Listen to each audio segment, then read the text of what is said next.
Si vous avez l'une des 5 genres de boutons que je m'apprête à vous montrer dans cette vidéo dans les images, il faut faire très attention parce que c'est probablement une infection sexuellement transmissible que vous ignorez.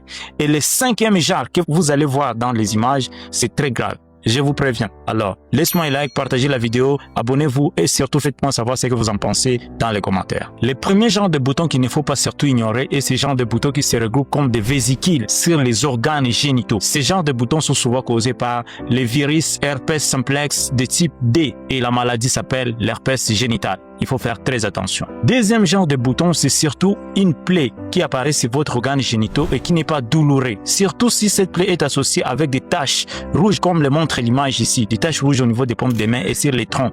Là, il faut faire très attention parce que c'est probablement la syphilis au stade primaire ou soit secondaire.